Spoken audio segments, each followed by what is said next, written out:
اور مولا علی کے نام کے ساتھ لکھا ہے علی ابن ابی طالب علیہ السلام اس میں. اور امام بخاری ہیڈنگ میں لے کے آئے کہ علی ابن ابی طالب علیہ السلام. یہ امام بخاری کو کوئی ایران سے فنڈنگ نہیں آتی تھی سر.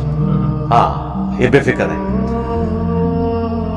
وہ جب خلیفہ تھے تو وہ جب سفر سے واپس آتے تو کوفے کے گھر وہ دیکھ رہے ہوتے تھے, لیکن کوفہ سٹی میں ابھی داخل نہیں ہوتے تھے, تو باہر ہی وہ نماز قصر کر کے پھر ساتھیوں کے ساتھ داخل ہوتے تھے. تو لوگ پوچھتے تھے کہ حضرت اب تو ہم گھر پہنچ گئے, تو وہ کہتے تھے نہیں, اللہ کی فیسلٹی سے فائدہ اٹھاؤ.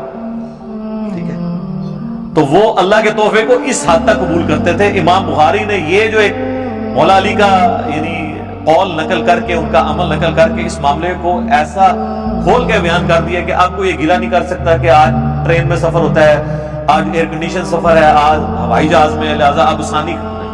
بھئی جب سب کچھ سامنے نظر آ رہا ہے تب بھی اس کو آسانی کو اویل کرنا ہے. اللہ تعالیٰ خوش ہوتا ہے کہ کوئی آسانی کو اویل کرے.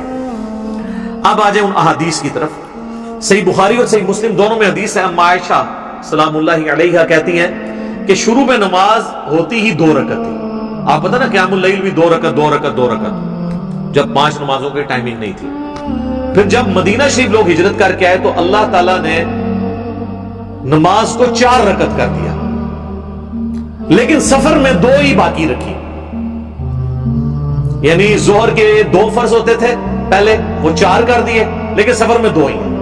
اسی طریقے سے عصر کے بھی, عشاء کے بھی اور فجر کے تو ہی 2 ہیں, وہ 2 ہی رہنے. البتہ مغرب کی ایکسیپشن آ گئی, وہ مسند احمد میں حدیث ہے, سوائے مغرب کے.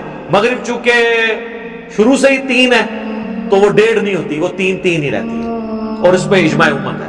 بلکہ یہ 17 رکعتوں کے اوپر تو اجماع ہے. اکثر لوگ کہتے ہیں کہ جی نماز کی رکعتیں حدیث میں بتائیں. سر بخاری مسلم کی درجنوں حدیث ہیں جن میں آپ کو سیدھا رزلٹ ملتا ہے کہ رکعتیں کون کون سی ہیں. تو اس کی تو ضرورت ہی نہیں ہے, اجماع امت ہے. جہاں پہ اختلاف ہوگا وہاں ہم بات کریں گے. المستدرک للحاکم میں حدیث ہے, المعجم الکبیر طبرانی میں, کہ میری امت کبھی گمراہی پر جمع نہیں ہوگی. سنی شیعہ اور ان کے جتنے چھوٹے چھوٹے آگے فرقے ہیں سب کا یہی موقف ہے, فجر کے 2 فرض, ظہر کے 4, عصر کے 4, مغرب کے 3, عشاء کے 4, اور سفر میں سارے 2 ہو جائیں گے سوائے مغرب کے یہ 3. باقی احادیث بے شمار ہیں بخاری مسلم کی, مساست بیان کرتا ہوں, ان میں آپ کو رزلٹ نکلتا چلا جائے گا انشاءاللہ. ایک اور حدیث ہے صحیح مسلم میں, ابن عباس کہتے ہیں کہ اللہ تعالیٰ نے سفر میں 2 رکعتیں کر دی, عام حالت میں 4, اور خوف کی حالت میں, وہ جو سورہ نساء کی آیت نمبر 101 میں آئے گا, وہاں نماز کی 1 رکعت کر دی, اور 2 بھی 1 رہ گئی. 2 بھی پڑھنا ثابت ہے, لیکن 1 بھی صرف پڑھ سکتے ہیں. ظہر کی 1 رکعت, عصر کی 1 رکعت, یہ آسانی بھی ہے جنگ کی حالت میں. وہ انشاءاللہ اگلی دفعہ آیات آئیں گی تو میں انشاءاللہ اس کو کور کروں گا. صحیح بخاری اور مسلم دونوں میں حدیث ہے کہ ابن عمر ایک سفر میں تھے تو انہوں نے اپنے ساتھیوں کو 2 رکعت ظہر کی نماز پڑھائی, پھر اپنے حجرے میں واپس آئے تو انہوں نے دیکھا کہ ابھی بھی لوگ کچھ نماز پڑھ رہے تھے. میرے خیال ہے وہ انفی بریلوی, انفی دیوبندی ہوں گے. تو بخاری مسلم کے الفاظ ہیں, حضرت عبداللہ ابن عمر نے فرمایا کہ یہ کیا پڑھ رہے ہیں؟ ان کا جی یہ سنتیں پڑھ رہے ہیں, وہ نفل نماز جو بعد میں ہم اسے سنت بھی کہہ دیتے ہیں موقع. تو انہوں نے فرمایا کہ اگر میں نے سنتیں ہی پڑھنی ہوتی تو میں ظہر کے 4 فرض نہ پڑھ لیتا. پھر انہوں نے کہا کہ میں نے نبی صلی اللہ علیہ وآلہ وسلم, حضرت ابو بکر, حضرت عمر, حضرت عثمان رضی اللہ عنہم اجمعین, تینوں کے ساتھ پوری زندگی سفر کی ہے, وہ 2 رکعتوں سے زیادہ نہیں پڑھا کرتے تھے.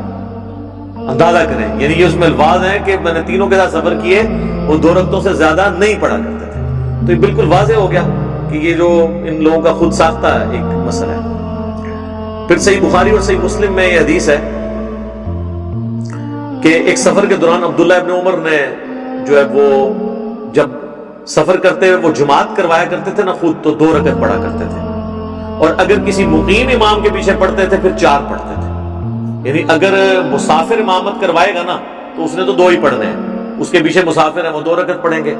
لیکن اگر مسافر مقیم کے پیچھے پڑھے گا, جس طرح لوگ حج اور عمرے پہ جاتے ہیں اور وہ یہ مسئلہ پوچھ رہے ہوتے ہیں ادھی پڑھنی ہے پوری, وہ بھائی امام کعبہ اور مسجد نبی کے امام کے پیچھے پوری پڑھنی ہے, ٹھیک ہے نا, وہ تو ایک افضلیت والی چیز ہے, آپ اس کو یعنی حاصل کریں, تو اس میں یہ آپ نے نہیں کرنا. البتہ اگر کوئی مسافر امام امامت کروا رہا ہے اور اس کے پیچھے مقیم پڑھتا ہے، تو اب مقیم نے 2 نہیں پڑھنے، اس نے تو چونکہ 4 پڑھنے ہیں، تو مسافر 2 پڑھ کے سلام پھیر دے گا، اور جو مقیم ہے وہ اس کے پیچھے اپنی 2 رکعتیں پوری کرے گا، اور وہ 2 رکعتیں اس کی آخری 2 رکعتیں ہوں گی، اس لیے ان میں صرف سورۃ الفاتحہ پڑھے بس۔ البتہ فقہ حنفی میں لکھا ہے کہ چونکہ امام کے پیچھے آپ قرات نہیں کر سکتے، حالانکہ امام سلام پھیر کے فارغ ہو چکا ہے، وہ کہتے ہیں بے شک فارغ ہو گیا، آپ نے یہ کرنا ہے کہ آپ نے امام کے سلام پھیرنے کے بعد جب اپنی 2 رکعتیں پوری کرنی ہے تو اندازے سے اتنی دیر خاموش کھڑے رہنا ہے جتنی دیر سورہ فاتحہ پڑھی جاتی ہے، پھر آپ نے رکوع میں چلے جانا ہے، چونکہ امام کے پیچھے قرات نہیں ہوتی۔ پھر ہمیں پڑھاتے تھے امام کی قرات مقتدی کے لیے کافی ہے، تو امام نے تو آخری 2 رکعتوں کی قرات بھی نہیں کی، یہ کون سے مقتدی ہیں؟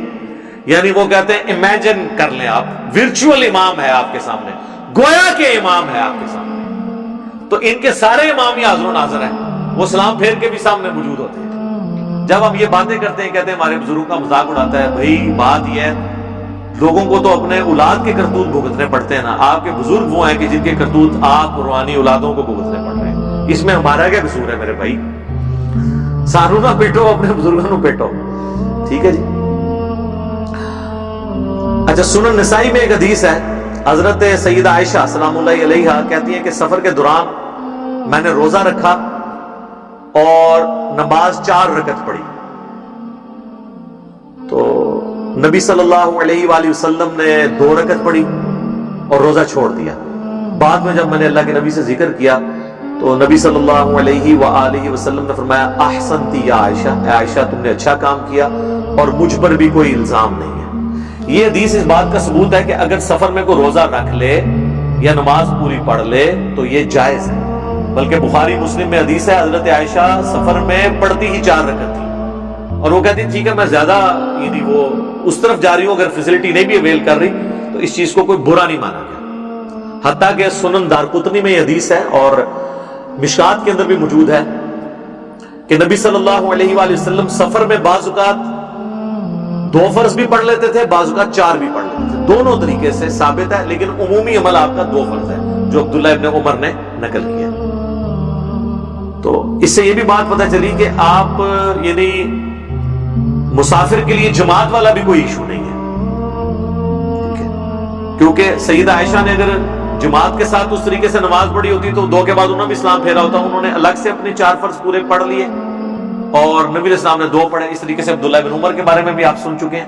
تو جماعت ایشو نہیں ہے سفر کے دوران، اگر کوئی جماعت چھوڑنا بھی چاہتا ہے تو چھوڑ سکتا ہے، لیکن افضل یہ ہے کہ جماعت کے ساتھ وہ پڑھے۔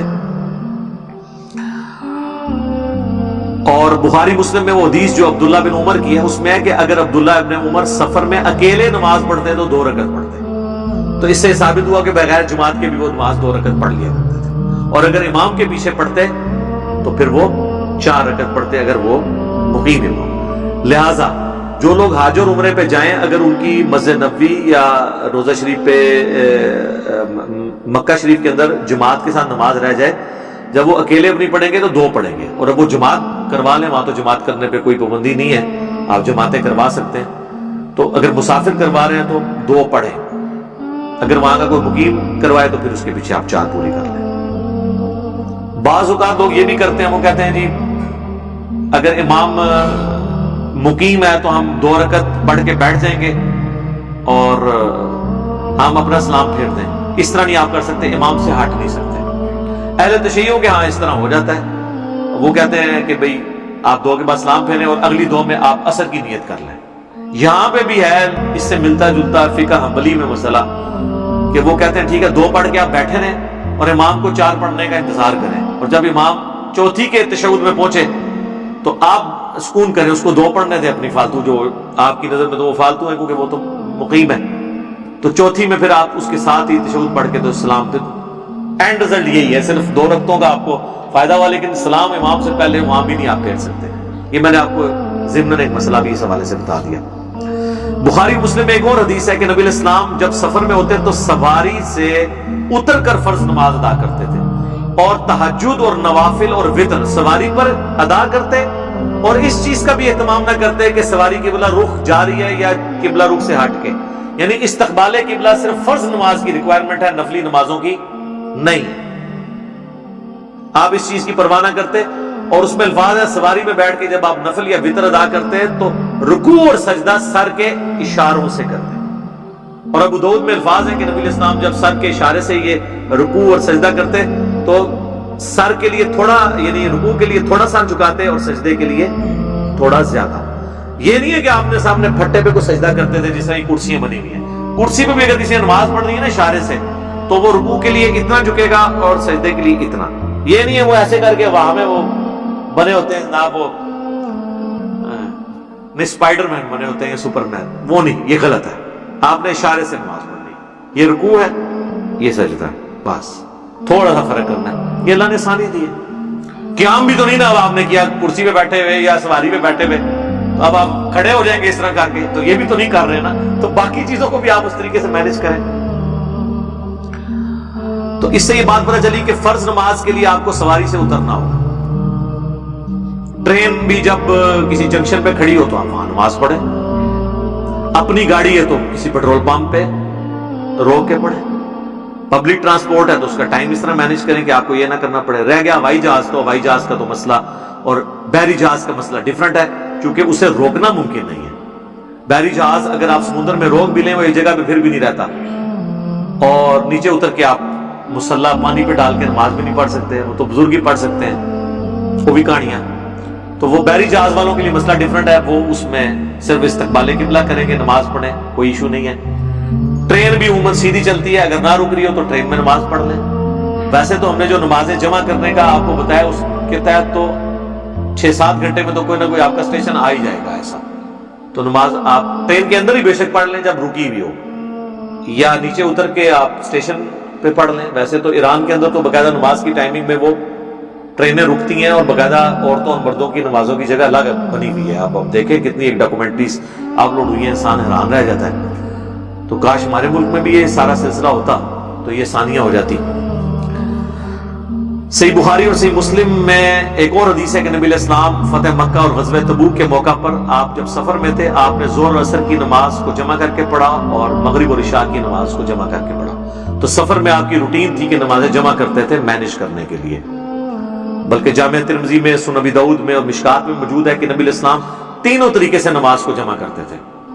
آپ اگر ظہر کا وقت داخل ہونے کے بعد سفر شروع کرتے تو ترمذی کے الفاظ ہیں آپ علیہ السلام ظہر اور عصر کٹھی پڑھتے اور پھر سفر پہ نکل جاتے، اور اگر ظہر کا وقت داخل ہونے سے پہلے آپ سفر شروع کرتے پھر آپ عصر تک کا انتظار کرتے تاکہ سفر زیادہ طے ہو جائے، اور عصر کے ٹائم میں جا کے ظہر عصر پڑھتے۔ اسے کہتے ہیں جمع تاخیر۔ جمع تقدیم یہ ہے کہ ظہر کے ساتھ عصر، جمع تاخیر یہ ہے کہ عصر کے وقت میں پہلے ظہر عصر، اور درمیان میں جمع سوری، وہ تو حنفی بھی مانتے ہیں کہ ظہر آخری وقت میں اور عصر اول وقت میں۔ تو تین طریقے سے سنت ہے، اور اس میں آسانی ہے، یعنی ظہر کا وقت اگر 12:20 پہ داخل ہو رہا ہے اور مغرب 7:10 پہ، تو 12:20 سے 7:10 تک کسی بھی وقت دونوں نمازیں جمع ہو سکتی ہیں، اور مغرب کا وقت داخل ہو رہا ہے 7:10 پہ، اور فجر کا وقت وہاں پہ شروع ہو رہا ہے جا کے صبح تقریباً کوئی 3:45 کے قریب یا 3:30 کے قریب، تو پوری رات میں کسی بھی وقت آپ مغرب اور عشاء جمع کر سکتے ہیں۔ جمع تقدیم، جمع تاخیر، جمع سوری، تینوں طریقے سے سنت ہے۔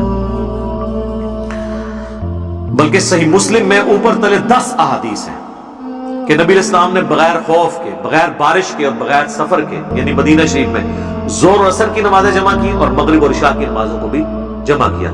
ابن عباس سے تابعین نے پوچھا کہ اللہ کے نبی علیہ السلام نے یہ عمل کیوں کیا تھا، تو انہوں نے کہا اس لیے تاکہ امت کے لیے اس معاملے میں آسانی ہو جائے اور کوئی حرج یعنی تنگی باقی نہ رہے جو امت سے چھین لی گئی اور آپ کو تنگی میں ڈال دیا۔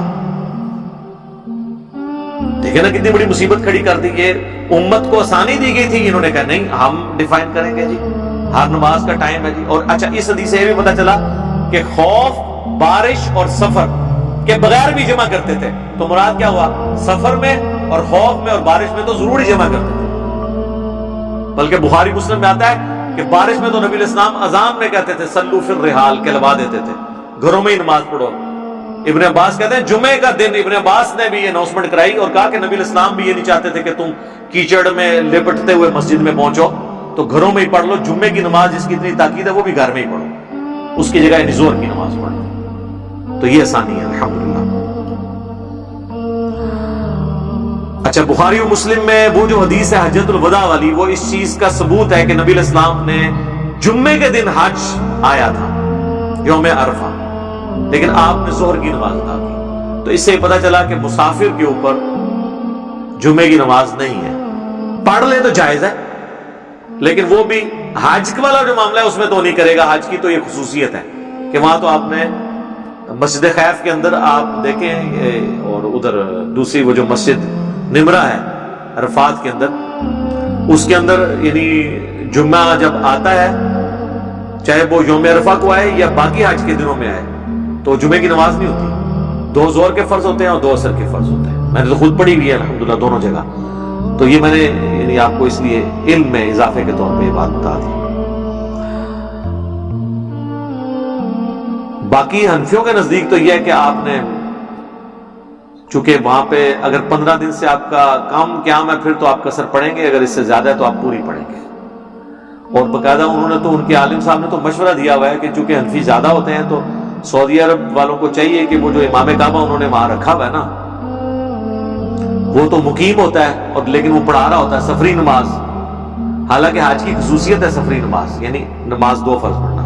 وہ کہتے ہیں ہمارے نزدیک تو اس کے پیچھے ہماری نماز نہیں ہوگی، کیونکہ اس کی اپنی نہیں ہو رہی، 4 پڑھنے تھے اس نے 2 پڑھ دیے۔ تو کہتے ہیں کہ ہمارا مشورہ ہے کہ سعودی حکومت حج کے دنوں میں نا اس کو تقریباً کوئی 70-80 کلومیٹر کا سفر گاڑی میں کروائے، اور جا کے اینڈ ساری یہ لکھا ہوا ہے فقہ حنفی میں کتابوں کے اندر، تو سفر کروائے تاکہ وہ مسافر ہو جائے، اینڈ پہ جا کے وہاں پہ مسجد نمرہ میں یا وہاں اتار دے، تاکہ پھر وہ ہمارے نزدیک بھی، یعنی ایلے تو تمہیں پتا ماسٹر نے ایلے بنا رہے تھے، یہ تو کچھ بھی کر سکتے ہیں، کہتے گڈی سے سیر کراؤ، انہوں جعلی مسافر بنا دو، تاکہ تو تسی بھی جعلی نیتی کر کے پڑھ لو، کام ہی جعلی کرنے نے سارے۔ تو یہ انہوں نے باقاعدہ مسئلہ جو ہے نا وہ لکھا ہوا ہے اپنی وہ جو حج سے متعلق کتاب ہے۔ اچھا، یہاں پہ اب ایک اور چیز جو بڑی امپورٹنٹ ہے کہ کتنے دن کے لیے جائے تو وہ مسافر ہوگا۔ وہ صحیح بخاری میں ہے کہ 19 دن کا نبی علیہ السلام 19 دن سے کم کا جب قیام کیا کرتے تھے، یا 19 دن کے برابر، اور اس سے زیادہ نہ ہوتا تو نبی صلی اللہ علیہ وآلہ وسلم نمازوں کو قصر کیا کرتے تھے۔ حنفیوں کے نزدیک 15 دن ہے۔ 15 دن والا قول بھی جامع ترمذی میں بلا سند ہے، لیکن مصنف ابن ابی شیبہ میں، مصنف عبد الرزاق میں موجود ہے کہ عبداللہ ابن عمر اگر 15 دن کے لیے کہیں جاتے تو وہ اپنے آپ کو مقیم تصور کرتے، 15 دن سے کم کو وہ مسافر سمجھتے تھے۔ 15 والی بھی بات ہے، 19 دن والی بھی ہے، بہرحال 15 دن بھی بہت ہے۔ جو لوگ ہر ویکینڈ پہ گھر واپس آتے ہیں، ایون 2 ویکینڈ کے بعد بھی ہیں، تب بھی وہ سب کے نزدیک مسافر ہیں۔ اور اس میں جو ڈرائیور ہیں جو روزانہ واپس آ جاتے ہیں، دوسرے شہروں میں جاتے ہیں، وہ روزانہ نماز قصر بھی کریں، نماز جمع بھی کریں، آسانی ہے۔ اس طرح باہر کے ملکوں میں جو سب ویز کے اندر لوگ اتنی ٹریولنگ کر کے جاتے ہیں، وہ نمازوں کو جمع بھی کریں اور قصر پڑھیں۔ وہ اس کی یعنی کتنا وہ فاصلہ ہونا چاہیے وہ میں اینڈ کے اندر یعنی ڈسکس کرتا ہوں۔ ابھی تو میں اس کو ڈسکس کروں کتنے دن کے لیے، تو وہ تو 1 دن کے لیے گئے ہوتے ہیں، واپس آ جاتے ہیں۔ اس طریقے سے ایک بندہ کراچی سے چلا اور اس نے پشاور جانا ہے، راستے میں 10 مہمانوں کے گھر اگر وہ 10 دن بھی رکتا جائے، ہر جگہ ہی وہ قصر نماز پڑھتا چلا جائے گا، کیونکہ الٹیمیٹلی تو اس نے وہاں جانا ہے، تو وہ مسافر ہے۔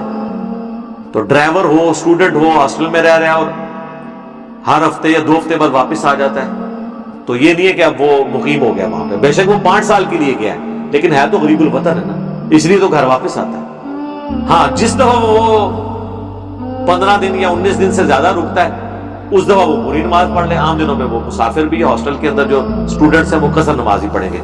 یہ ساری وہ چیزیں جو لوگ پوچھتے ہیں، پریکٹیکلی ہم بھی اس سے گزرے تو ان کے لیے آسانی ہے۔ باقی اگر کیٹاسٹرافک کنڈیشن ہو تو پھر آپ بے شک 6 مہینے تک پڑھیں۔ سن کبرا البیہقی میں آتا ہے، عبداللہ ابن عمر کہتے ہیں کہ ہم آذربائیجان کی جنگ کے لیے، رشیا کی جنگ کے لیے حضرت عثمان کے دور میں جب گئے تو ہم نے 6 مہینے تک قصر نماز پڑھی ایک جگہ، کیونکہ برف باری شروع ہو گئی تھی۔ تو آج کل کرتے 6 مہینے گزر گئے، ان کی نیت تو وہاں رکنے کی نہیں تھی نا، آج برف باری رکے تو ہم چل پڑیں گے۔ تو اس طرح اگر کسی کی پوری زندگی بھی گزر جاتی ہے، اس کی نیت نہیں تھی رکنے کی، بھائی کل صورتحال یا کوئی بندہ یہاں سے گیا ہے کسی مریض کے پاس تیمارداری کے لیے ہاسپٹل کے اندر، اور یہاں سے اس کی نیت تھی کہ 2 دن بعد جان چھوٹ جائے گی، ڈاکٹر کہتے ہیں نہیں جی 2 دن اور لگ جائیں گے، اس طرح 2 دن 1 دن کرتے 1 سال بھی وہ وہاں پہ رہے، وہ حالت خوف میں بھی ہے، حالت سفر میں بھی ہے، وہ قصر نماز پڑھتا رہے تو اس کے اوپر کوئی گرفت نہیں ہے. یہ حدیث ثبوت ہے اس بات، الحمدللہ. اب آ جائیں وہ مسافت کتنی ہو، تو صحیح مسلم میں ہے 3 فراسخ یا 3 فرسخ کہہ لیں آپ، جمع فراسخ، جو 9 میل بنتا ہے، عربک 9 میل. یہ میل کا لفظ عربی میں ہے، یہ مائل جو آیا نا یہ عربی سے انگلش میں آیا ہے، بیسیکلی یہ عربی کا لفظ. اور وہ آلموسٹ آپ بہت کھلے دل سے بھی لگائیں نا تو تقریباً 2 کلومیٹر بن جاتا ہے 1 میل. ویسے تو 2 سے کم ہی بنتا ہے، 1.7 کے قریب بنتا ہے، لیکن بہت موٹا بھی لگا ہے. تو 9 میل کا مطلب ہے 18 کلومیٹر، یا راؤنڈ آف کر لیں 20 کلومیٹر کا جب سفر ہے شہر سے باہر، پھر مسافر ہوں گے. آپ کراچی میں تو آپ 40 کلومیٹر بھی سفر کریں شہر کے اندر ہے، مسافر نہیں ہوں گے. شہر سے باہر نکلنا شرط ہے، شہر کے اندر بنا مسافر نہیں ہوتا، چاہے 2 گھنٹے گھومتا ہے. ٹھیک ہو گیا. صحیح بخاری میں 48 میل کا بھی ذکر موجود ہے جو کیلکولیشن کے بعد آتا ہے، اور وہ عربک میل ہے. وہ تقریباً 72 کلومیٹر کیلکولیٹ کرتے ہیں دیوبندی، اور بریلوی اس کو کیلکولیٹ کرتے ہیں 92 کلومیٹر اگر وہ عربک میل کے اعتبار سے دیکھا جائے. تو اس کے لیے ان کے پاس کوئی دلیل نہیں ہے اس حوالے سے کہ وہ 48 میل کا جو قول ہے. تو ظاہر ہے کہ اگر صحیح مسلم میں آیا کہ 9 میل کے اوپر آپ کر سکتے ہیں تو 48 میل میں بھی کر سکتے ہیں. یعنی جہلم سے اگر کوئی شخص لاہور جا رہا ہے تو مسافر ہے، کراچی جا رہا ہے تو مسافر ہے، تو ملتان بھی مسافر ہی ہوگا کیونکہ کراچی سے تو پہلے ہی آتا ہے نا وہ، اور لاہور کے بعد آتا ہے، تو وہ اس کے اندر ہی شامل ہے. اس میں کوئی ایشو نہیں ہے. لہذا اس کے بارے میں کوئی واضح چیز نہیں ہے. شہر سے باہر نکلیں اور آپ اپنے آپ کو مسافر سمجھ رہے ہیں تو مسافر ہیں. اور اس میں آپ سے یہ بھی نہیں سوال ہوگا کہ آپ ایئر کنڈیشن گاڑی میں سفر کر رہے ہیں یا آپ نے جو ہے وہ ہوائی جہاز میں سفر کیا ہے، آرام دہ ہے. یہ فیسلٹی ہمیشہ کے لیے، ایون روزہ چھوڑنے کی جو فیسلٹی ہے کہ بعد میں آپ اس کی گنتی پوری کر لیں، وہ مسافر کے لیے آج بھی اس طریقے سے ویلڈ ہے. اور اللہ تعالیٰ اس چیز کو پسند کرتا ہے کہ وہ اس فیسلٹی سے کوئی فائدہ اٹھائے، جس کے تحت میں نے وہ حدیث بتا دی صحیح مسلم کی کہ جب حضرت عمر نے سوال کیا تو نبی علیہ السلام فرمایا یہ اللہ کی طرف سے صدقہ ہے، چاہے حالت امن میں بھی ہو تم قصر نماز کرو. اور صحیح بخاری میں جو تعلیقاً امام بخاری مولا علی کا قول لے کے ہیں اور ساتھ لکھا ہے علی ابن ابی طالب علیہ السلام کا یہ عمل تھا کہ کوفے کے گھر نظر آ رہے ہوتے تھے تو وہ کوفے میں داخل نہیں ہوتے تھے، پہلے نماز قصر کرتے تھے اور اللہ کی فیسلٹی سے فائدہ اٹھاتے تھے. یہ ہمیں اسلام نے درس دیا ہے کہ آپ نے اس فیسلٹی کو اویل کرنا ہے. اسی طریقے سے بعض لوگ یہ بھی پوچھتے ہیں کہ جی یہ بتائیں کہ ہم مسافر تھے، سفر میں ہماری زور و اثر قضا ہو گئی، اب گھر پہنچے ہیں تو ہم قصر والی نماز پڑھیں گے یا پوری؟ بھئی گھر پہنچے ہیں تو اب آپ پوری پڑھیں. ویسے تو حنفی کہتے ہیں کہ قصر جو قضا ہوئی تھی تو قصر پڑھیں، اس لیے کہ انہوں نے پہلا رزلٹ غلط نکالا ہے نا قصر کے واجب ہونے کا. جب گھر آ گئے اب آپ حالت امن میں ہیں تو دن کی بھی زور اثر جو چھوٹی ہے نا، پہلے تو اس میں توبہ کریں اور اس کے 4 فرض پڑھیں، اور چھوٹنی تو چاہیے نہیں. جب اتنا سپین ہے کہ زور کا وقت داخل ہونے سے لے کے مغرب تک آپ پڑھ سکتے ہیں، زور اثر کو جمع کر سکتے ہیں، اور سفر میں تو سنت ہے، اور مغرب کا وقت داخل ہونے سے لے کے فجر کا وقت داخل ہونے تک پورا آپ پڑھ سکتے ہیں. یہ جو بعض لوگ کہتے ہیں عشاء کا وقت آدھی رات تک رہتا ہے تو وہ افضل وقت ہے، اس پہ میری ویڈیو ریکارڈ ہے، وہ صحیح مسلم کی حدیث افضل وقت کے لیے ہے. باقی حضرت ابو ہریرہ سے موجود ہے رضی اللہ تعالیٰ عنہ، شرح معانی الاثار جسے طحاوی شریف کہتے ہیں، کہ وہ کہتے تھے کہ جس شخص نے فجر کا وقت داخل ہونے سے پہلے عشاء کی نماز پڑھ لی تو اس نے کوئی اس میں دیری نہیں کی ہے. تو حضرت ابو ہریرہ ہی ان حدیثوں کے راوی ہیں جس میں نماز کی ٹائمنگ آئی ہے، تو لہذا آدھی رات تک جو عشاء کا وقت رہتا ہے جو صحیح مسلم ہے وہ افضل وقت ہے. ٹھیک ہے، بلکہ افضل وقت تو ہے کہ آپ رات کو لیٹ سے نماز پڑھیں، لیکن ہم تو عموماً جلدی پڑھتے ہیں، تو افضلیت غیر افضلیت کا مسئلہ ہے. باقی فجر کا وقت داخل ہونے تک آپ اتنے بڑے سپین میں آپ کو ٹائم مل جائے گا نماز پڑھنے کا. یہ نماز تو قضا ہو ہی نہیں سکتی، یہ تو بالکل لیم ایکسکیوز ہے. لوگ کہتے ہیں نہیں ہم نوکری کرتے ہیں جی وہاں ٹائم ہی نہیں ملتا نماز کا، تو گھر آ کے اکٹھی نمازیں پڑھ لیں. تو میں ان سے پوچھتا ہوں کہ ٹائلٹ جانے کا بھی ٹائم نہیں دیتے آپ کو؟ کہتے ہیں اتنا دیتے ہیں. تو میں نے کہا یار 2 فرض پڑھنے میں کتنا ٹائم لگتا ہے؟ زور اثر کے 2 فرض پڑھنے میں کتنا ٹائم لگتا ہے؟ وضو آپ کا ہو تو وہیں پہ آپ پڑھ لیں تھوڑی دیر کے لیے وقفہ کر کے. ٹھیک ہے، تو وہ اب تو خیر یہ بڑی آسانی اس معاملے میں ہو گئی ہے، ٹالرنس ہے نماز کے لیے، یورپ امریکہ میں آپ کو ٹائم دے دیتے ہیں، آپ اس چیز کو فیل کریں، یہ بہانے بنانا چھوڑ دیں کہ جی ہم کوئی اتنے دنیا کے مصروف آدمی ہیں، تو آپ پھر چھوڑ دیں۔ اور کئی لوگ اتنے بولے ہوتے ہیں، وہ کہتے ہیں کہ فجر کی نماز کو بھی زور کے ساتھ جمع کر لیں، نہیں سر، زور اور اثر جمع ہوگی، مغرب اور عشاء جمع ہوگی، جسے ظہرین اور مغربین بھی کہا جاتا ہے۔ ایک ملکین بھی ہے، وہ بھی چلے آئے تھے لاسٹ ریزارٹ، پرائم منسٹر ہوں، آرمی چیف ہیں، وہ پڑھ سکتے ہیں کہ وہ مغرب کا وقت داخل ہونے سے آدھا گھنٹہ پہلے زور اثر جمع کر لیں، اور جیسے ہی مغرب کا وقت داخل ہو مغرب عشاء جمع کریں، یعنی 30-40 منٹ کے سپین میں اپنی 4 نمازیں وہ پوری کر لیں۔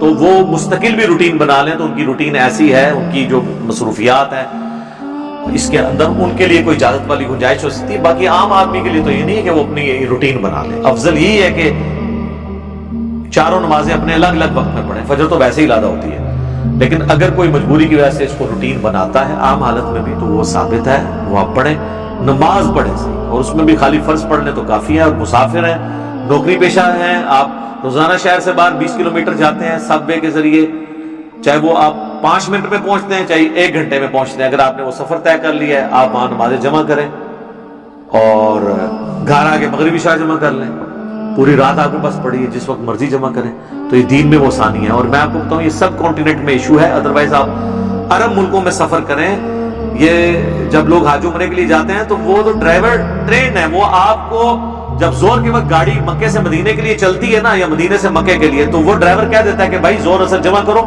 اب میں رات کو جا کے گاڑی روکوں گا، کیونکہ سنت یہی ہے۔ پھر رات کو بھی پھر جا کے عشاء کے وقت میں روکتے ہیں اور کہتے ہیں اب جمع تاخیر پڑھ لو مغرب اور عشاء۔ وہاں کی روٹین ہے، ان کو پتا ہے کہ ادھر تو نماز جو ہے نا اتنی بڑی انہوں نے دماغ کے اوپر سوار کی ہوتی ہے، گاڑیاں رکوا رہے ہوتے ہیں، ہم خود رکواتے رہے۔ اور پاکستان جیسے ملک میں ایک بندہ فیملی کے ساتھ پرائیویٹ سفر کر رہا ہے ویگن کے اندر یا بس کے اندر، اور آپ گاڑی رکوائیں نماز کے لیے، تو آپ تو سب لوگوں کو تھریٹ پہ لگا رہے ہیں کہ وہ کوئی ڈاکو لوٹ لیں گے ہم کو، گاڑی چلنے دیں، تا وقت ہے کہ آپ کسی مین سٹی میں نہ پہنچ جائیں، وہاں جا کے نمازیں جمع کریں۔ 5 منٹ بعد گاڑی رکوانے کا کوئی تک ہی نہیں بنتا، نماز قضا ہو ہی نہیں سکتی۔ اتنا لمبا سفر کس نے کرنا ہے کہ 6-7 گھنٹے گاڑی ہی نہیں رکے گی؟ یہاں لوگ 1.5 گھنٹے کے سفر میں گاڑیاں رکوا رہے ہوتے ہیں۔ بھائی گھر جا کے پڑھ لینا، مغرب عشاء جمع کرنا، پوری رات پڑی ہوئی ہے، زور اثر ہے تو زور کے ساتھ یہ اثر پڑھ کے نکلو، گاڑیاں رکوا رہے ہوتے ہیں اور پھر اتنی بڑی ٹینشن میں لوگوں کو ڈالتے ہیں صرف دینی مسئلہ نہ پتہ ہونے کی وجہ سے۔ بارہ میرا الگ سے ایک کلپ ہے نمازوں کو جمع کرنا حرام سوالیہ نشان، وہ آپ دیکھ لیں تو انشاءاللہ آپ کو معاملہ کلیئر ہو جائے گا۔ اللہ تعالیٰ سے دعا ہے جو حق بات میں نے کہی اللہ تعالیٰ ہمارے دلوں میں راسخ فرمائے، اگر جس بات میں میرے منہ سے کوئی غلط بات نکل گئی اللہ تعالیٰ ہمارے دلوں سے اسے دھو دے، ہمیں معاف بھی فرما دے، ہمیں کتاب و سنت کی تعلیمات پر عمل کر کے دوسرے بھائیوں تک پہنچانے کی توفیق عطا فرمائے۔ سبحانک اللہم و بحمدک، اشہد ان لا الہ الا انت، استغفرک و اتوب الیک، وما علینا الا البلاغ المبین۔ جزاکم اللہ خیرا۔